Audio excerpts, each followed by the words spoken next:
আমি সকাল 8টায় বাড়ি বাড়ি গিয়ে ঘুম থেকে জেগে উঠে করেছি, আমি নিজে গেছিলাম। আপনারা কারোর উপর কোনো মনে রাগ ক্ষোভ রাখবেন না, মেম্বারদের কোনো আসছি। আশা করি আপনারা আমাদেরকে গতকালকের সম্মানটুকু দেখাবেন।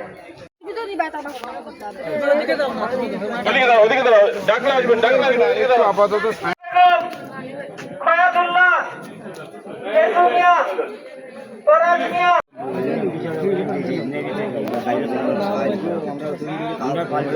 আজকে এমপি যাই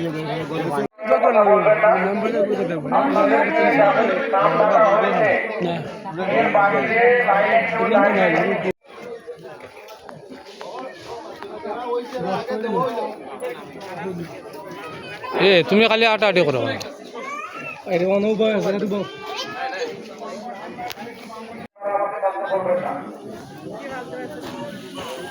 আপনাদের লাইনে 2জন 3জন লোক বেশি আছে, তাদের নাম টাকা হয়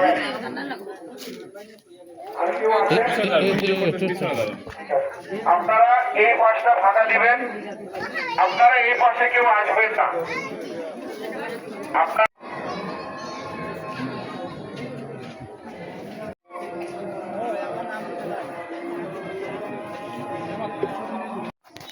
গতকালকে আমরা আপনাদের এখানে এই ত্রাণ কার্যক্রমের সহায়তায় আমরা এসেছিলাম আমাদের মাননীয় বিমান বাহিনী প্রধানের নির্দেশনা এবং আমাদের এই বিমান বাহিনী স্টেশন শমশেরনগরের পক্ষ থেকে।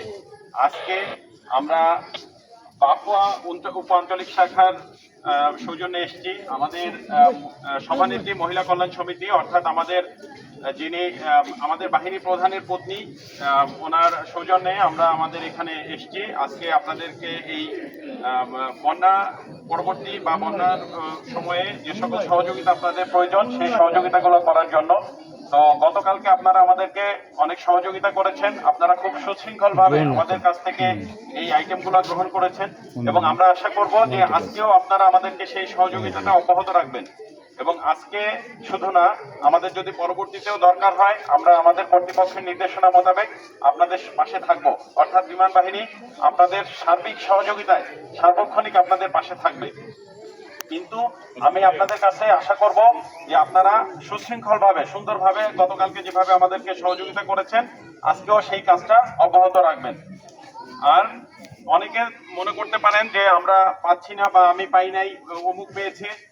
এটা আমাদের প্রত্যেক জায়গায় কিছু লিমিটেশন থাকবেই। আমরা পর্যায়ক্রমে আপনাদের তালিকা প্রস্তুত করে আমরা ব্যবস্থা নিব আমাদের কর্তৃপক্ষের অনুমতি ক্রমে। বুঝতে পেরেছেন? তো আমাদের যারা মহিলা এবং বয়স্ক যারা আছেন আমরা তাদেরকে একটু আগে দিব, তারপরে আমরা আস্তে আস্তে সবাইকে দেওয়ার ব্যবস্থা করব। আপনাদের সহযোগিতার জন্য ধন্যবাদ।